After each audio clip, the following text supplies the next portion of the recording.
section 2.5. Just getting way ahead of myself. 2.5. And we're talking about zeros of polynomial functions.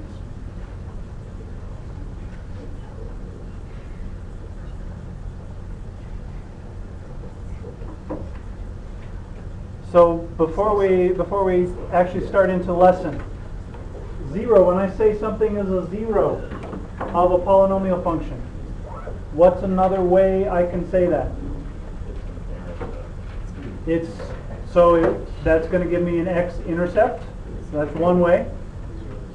What's another way of saying zero? It's a solution of f of x equals 0. So that's three ways: zero, solution, intercept, and there was one other way. It has to do with what we've been doing with division. When we divide and something divides evenly, what do we call that thing? A factor. There we go. So x minus whatever is a factor. So those are the four ways that we can talk about this thing and mean the same thing. All right. So now that we have learned something about complex numbers, we get to a pretty amazing result. So we're going to call this the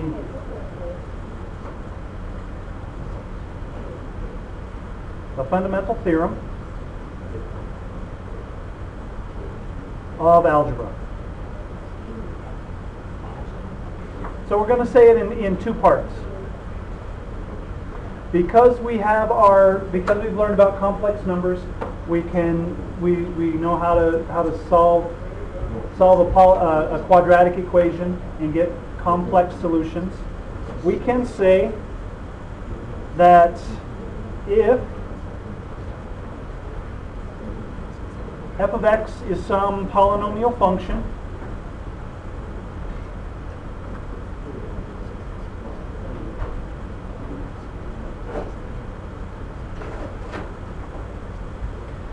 of degree n,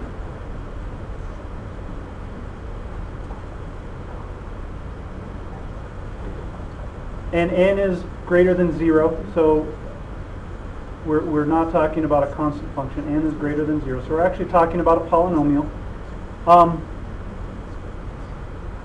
F of x has at least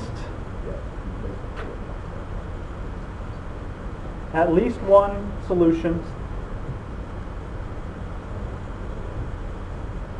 in the complex numbers.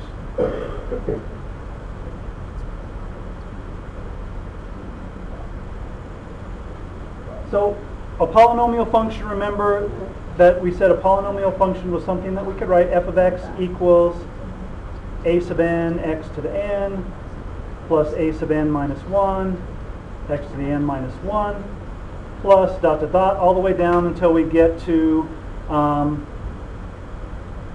sub 1 x plus a sub 0. So that's a polynomial function. So any polynomial function that we can write for any degree. So we could have a 1,000th degree polynomial function. We could have x to the 1,000 and something. No matter what kind of polynomial we have, this function has at least one solution in the complex numbers.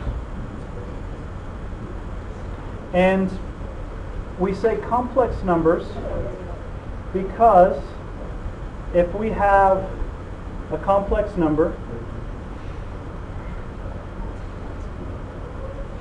a plus bi, if b equals 0, this is still, we have a plus 0i, this is still a complex number.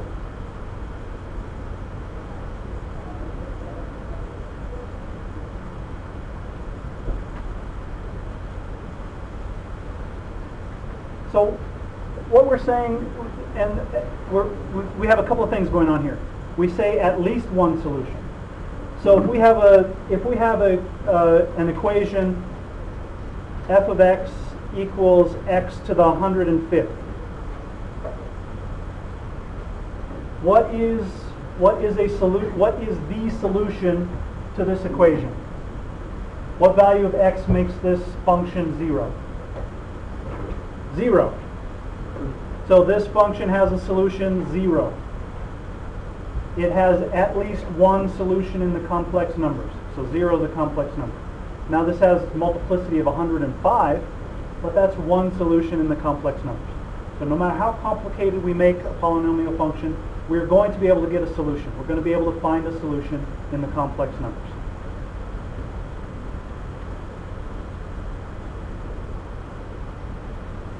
Now the second part of the fundamental theorem, and this is the part that we're going to use, and that's really the amazing part. So same thing, f of x is a polynomial function of degree n, then f of x has exactly n linear factors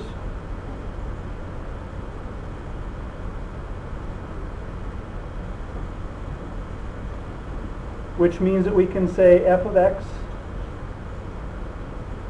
equals some constant a sub n times x minus c1, x minus c2, and we keep multiplying all the way down until we get to x minus c to the n, cn. So what we're saying is, if we have a polynomial and the degree is, say, 10, so our highest power is x to the 10, we can factor that polynomial into 10 parentheses, like this, where the c's are now complex numbers.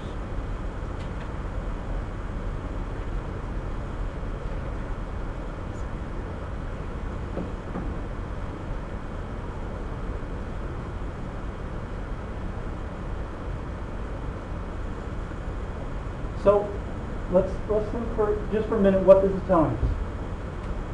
No matter how complicated our polynomial function is, we could have, like I said, 1,000th degree polynomial.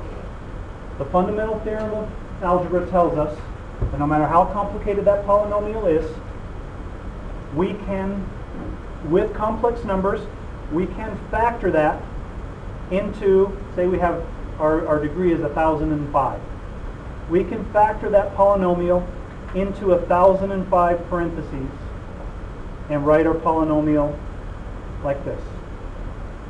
So it's nothing more complicated than x minus some number, x minus some other number, x minus whatever, and we can do that, and we can figure out, it is possible to break it down into 1,005 parentheses, no matter how complicated the polynomial is. So that's what the fundamental theorem of algebra tells us. So what it's really telling us is whatever the degree of our polynomial is, our polynomial is going to have that many solutions. So if our polynomial is 5th degree, it's going to have 5 solutions. If it's a 7th degree polynomial, it's going to have 7 solutions. If it's a 105th degree polynomial, it's going to have 105 solutions. Now some of those solutions might have a multiplicity of some number, but we can say that it has 105 solutions. One of them or more of them might happen to have some multiplicity, so they're repeated. So that's what the fundamental theorem of algebra tells us. We think that if we have a polynomial, whatever the degree of polynomial it is, we can find that many solutions to the polynomial. And how have we been finding solutions to our polynomials? What we've been doing for the last several days. Factoring and using synthetic division, right? So if we can divide by one of these factors and the remainder is 0, that gives us one of the solutions. That reduces the power of our polynomial by 1, and then we can find more solutions. So are we ever going to have to have more solutions? No. But if you got a question, for example, if you got a question on a quiz or a test that says something like, how many possible solutions does x to the 51st minus 3x to the 37th plus 5x to the 9th plus x minus 2. How many possible solutions does this have? What would the answer be? The answer would just be 51. It has 51 possible solutions. It's a 51st degree polynomial. So there are 51, it possibly has 51 solutions. Some of them might be repeated. You might have something like x, and I don't know what the solutions are, but we could have x minus 4 to the 25th might be one of the factors. So we would say that x equals 4 is a solution with multiplicity 25. So that's repeated 25 times. So if you got a question like this, you would know that this polynomial has 51 possible solutions. But we won't ask you to find 1,005 solutions to a polynomial. You'd have to know a lot of information to get that. So questions on what the fundamental theorem of algebra is telling us. The way we're going to use it is to find solutions to polynomials, to break it down into parentheses times parentheses times parentheses. Now before we move on, just kind of a side note, does anybody remember what the fundamental theorem of arithmetic tells us? We kind of use it all the time. But a lot of people don't remember what the fundamental theorem of arithmetic is.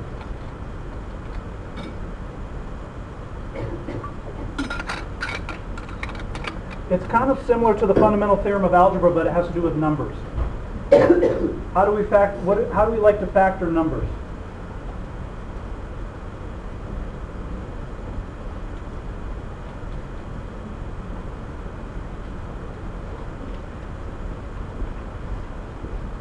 So, for example, when we're simplifying square roots, how do we like to factor our numbers? Into what kinds of numbers?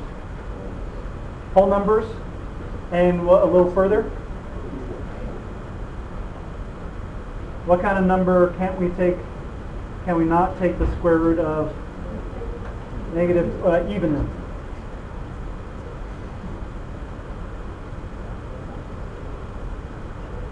Prime numbers. We like to factor into prime numbers, right? 2, 3, 5, 7.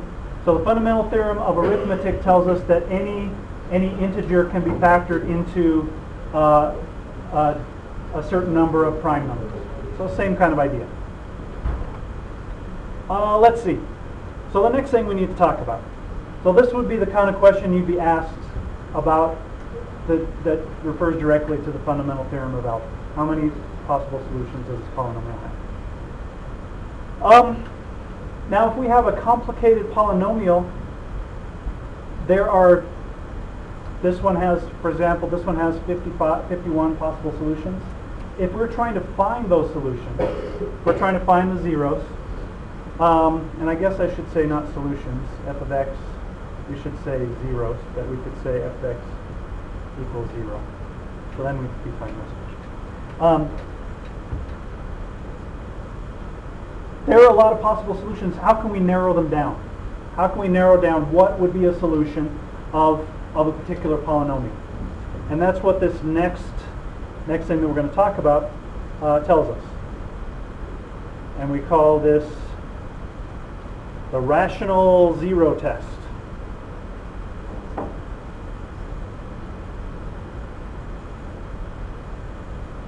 And the rational zero test helps us to narrow down what possibly could be a solution to a polynomial function. So,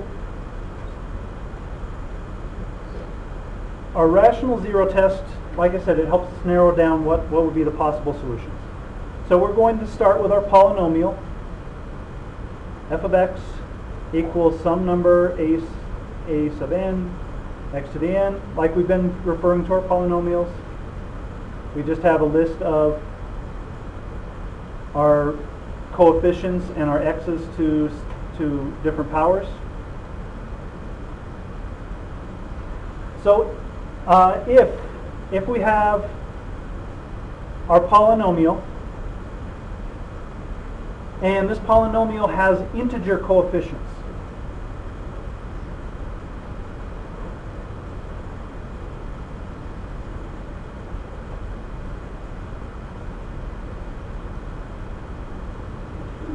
let's remember what an integer is. What's an integer?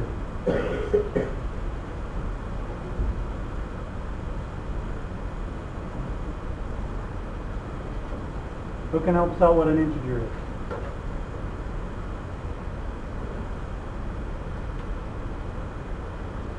No one? Positive or negative whole numbers.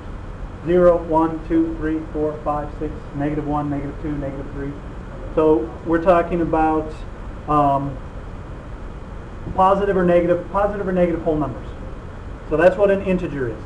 So our coefficients, the a sub n minus 1, are whole numbers. 1, 2, 3, 4, 5, 7, negative 3, negative 5, negative 10, negative 11.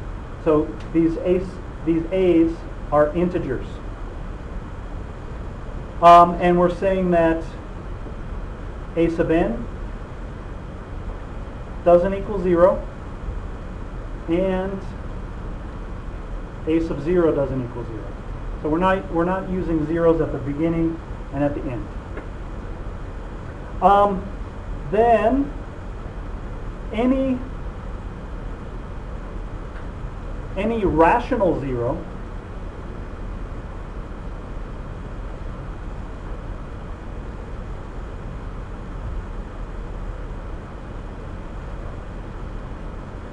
will be, and this sounds more complicated than it really is, will be of the form P over Q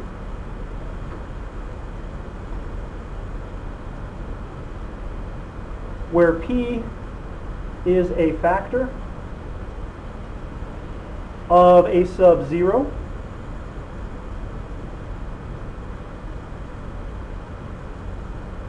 and Q is a factor of a sub n.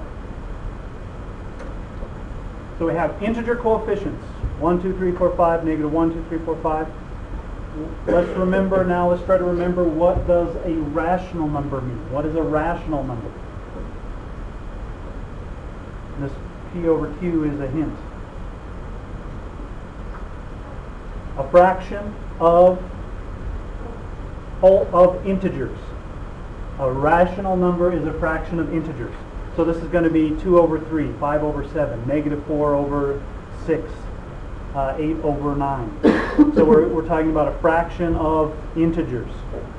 So if we have integer coefficients, any rational 0 of this function is going to be of the form P over Q, where P is a factor of our constant term, and Q is a factor of the number that's in front of the highest power of x. So let's look at how we're going to use the rational 0 test.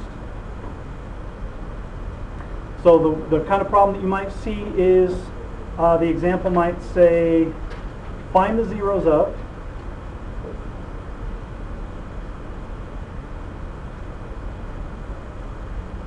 x to the third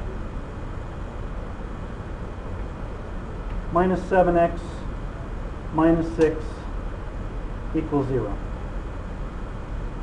So we want to find the zeros of this. We have a third power polynomial. So how many solutions do we know it's going to have? It's going to have 3 solutions. Some of them might be repeated. Some of them might be complex, but we know we're going to be able to find 3 solutions.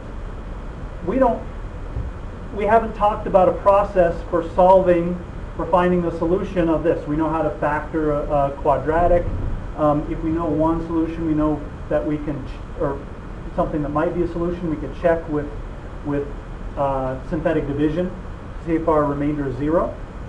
But the rational zero test tells us that our zeros are going to have to be factors of -6 divided by factors of 1. So P, the numerator, is going to be factors of -6. So what numbers are factors of -6? And even simpler, what always divides a number? 1, plus or minus 1, plus or minus 2, plus or minus 3, and plus or minus 6. All of those will go into -6 evenly. Q is going to be factors of 1. That's my first. So I get my P. I get my P's from this number. And I get my Q's from this number. So what are factors of 1? Plus or minus 1. So P over Q equals plus or minus 1, I'm just dividing each of these by each of these, plus or minus 2, plus or minus 3, and plus or minus 6. So that narrows down the possible solutions of this equation. The solutions of this polynomial function are going to be plus or minus 1, plus or minus 2, plus or minus 3, plus or minus 6. They're going to be from that set of numbers. How can we figure out which one of them might be a solution? We could plug one in if we have something nice that's easy to work with. What would be easy to check here? What number would be easy to plug in and check? Let's plug in x equals 1. So let's let x equal 1. F of 1 equals 1 to the third minus 7 minus 6. So 1 to the third is just 1. So that doesn't equal 0. What would be another easy one to check? 2, or how about a minus 1? F of minus 1 to the third is minus 1, plus 7, minus 6. What is that? Does equal 0. So -1 is a solution.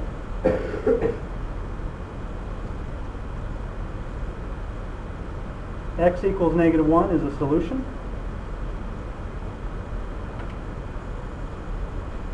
So we found one of them. How can we find the other two? We have one solution. How do we find another solution to this function? What have we been doing for the last 3 days? We divide. We know that the remainder is going to be 0, so I'm going to get another polynomial out, and we're going to divide. So now we use synthetic division. We're going to divide.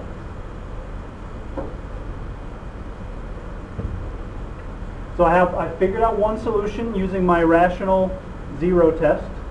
So any rational zero is going to be from this list. Now we could have irrational zeros. We could have complex zeros that aren't going to be in this list. But any rational zero is going to be in that list. Now we're going to divide. So I'm going to say do synthetic division, minus 1. And my polynomial is 1, -7, -6.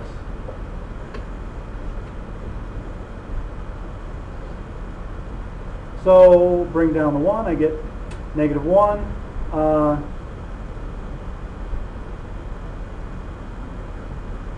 -7 minus 1 is, what did I do here? I missed something. What did I do wrong here? What did I miss? The 0 for the x squared. So I need a 0 in there for the x squared.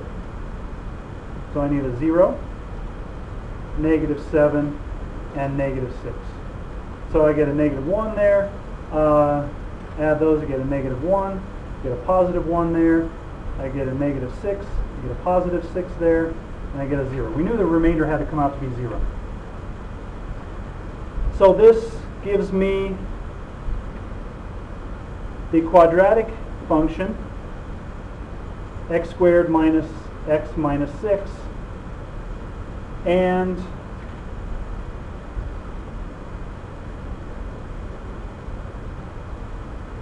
what can I do with this one to figure out what the additional two solutions are? Factor.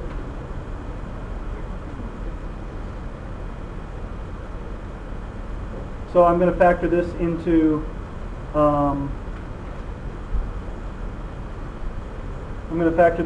x minus 3 and x plus 2.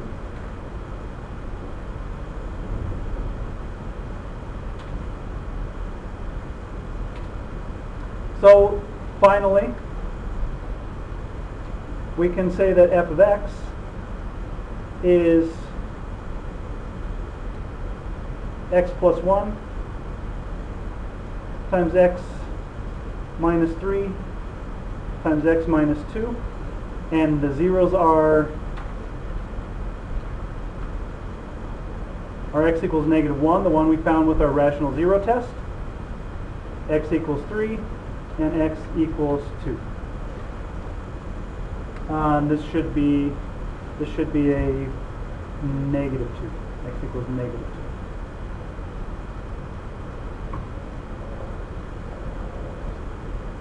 So I used the rational zero test to figure out what possible rational zeros my function had. I plugged some numbers in to test. Now if I have complicated numbers to test, if the lowest number was say a 3 or a negative 4, then the first thing I would do is do synthetic division to see if my remainder is 0. Once we find one solution, then we use synthetic division to find our polynomial with reduced power, and then we keep going until we can factor our function completely.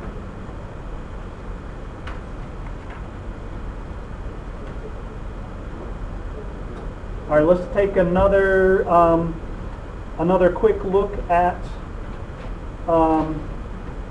a quick example involving the rational zero test.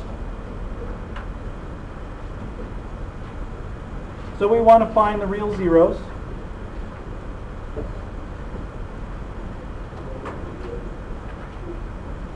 of 3x to the third minus 20x squared plus 23x plus 10. So for the rational zeros test, I don't know anything else. I'm just trying to find the zeros. My p's come from here, and my q's come from there. So p is going to be plus or minus 1, plus or minus 2, plus or minus 5, and plus or minus 10. Numbers that divide this evenly. Q equals plus or minus 1 and plus or minus 3. So my possible rational roots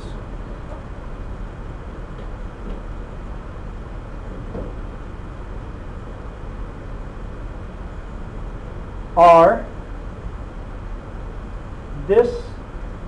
each of these divided by each of these. So I get plus or minus 1, I get plus or minus 2, plus or minus 5, and plus or minus 10. So that's each of these divided by 1. And I also get plus or minus 1/3, plus or minus 2/3, plus or minus 5/3, and plus or minus 10/3. So those are the possible rational zeros of this function. These fraction possible roots, those would be difficult to test. So when we get something like that, we hope that one of the integer ones is going to be the one that we test. if we substitute, if you get to, when you're doing a problem like this, substituting plus or minus 1 in here can be easy to check.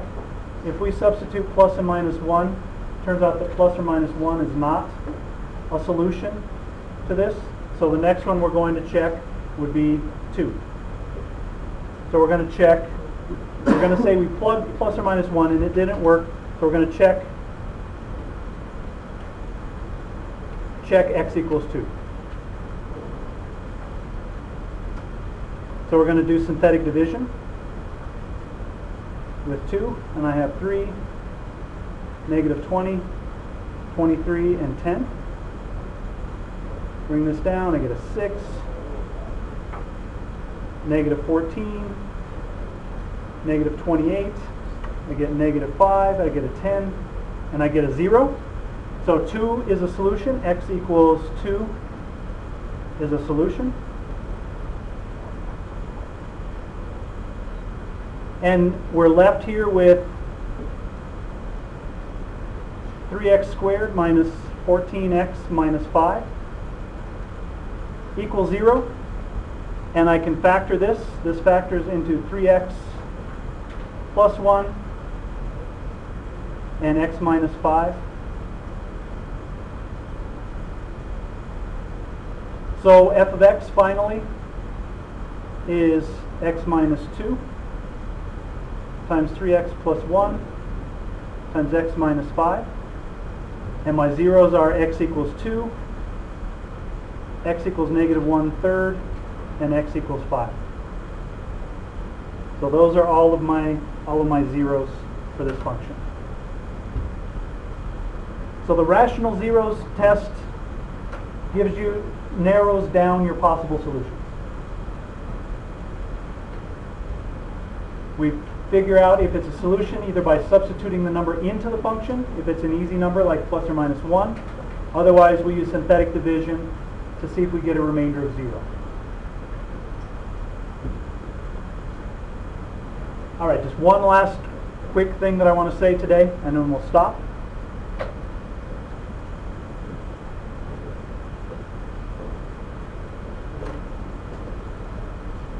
Conjugate pairs.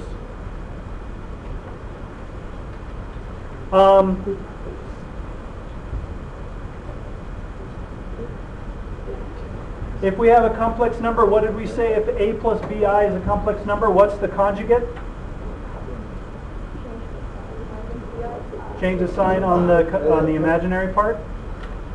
A minus bi. I'm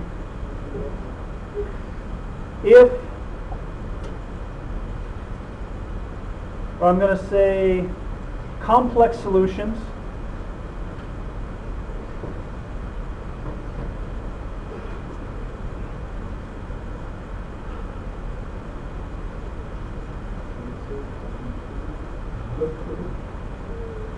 complex solutions to polynomial functions are always in conjugate pairs.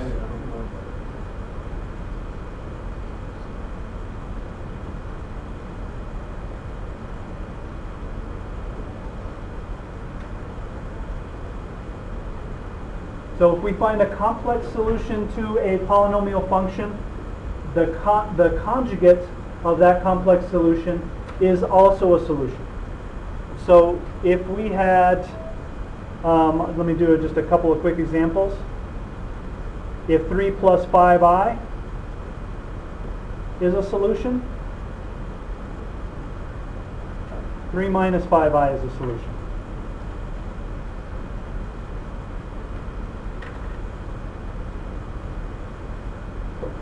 If negative I is a solution, positive I is a solution.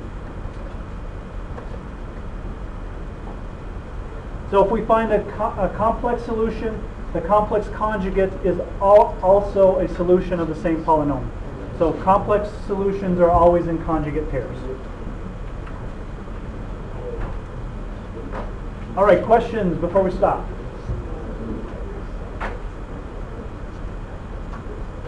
So really the main thing that we learned today, the main tool that we got today was the rational zeros test. And the important thing to remember about that, the p's come from the constant number, the q's come from the number in front of the highest power of x, and that gives you a list of possible solutions that you can test by synthetic division. All right, homework.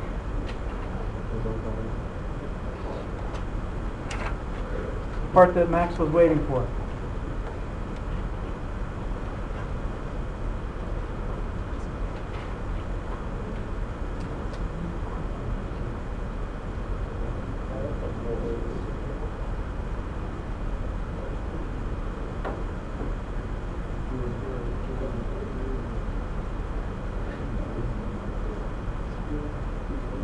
All right, there we go.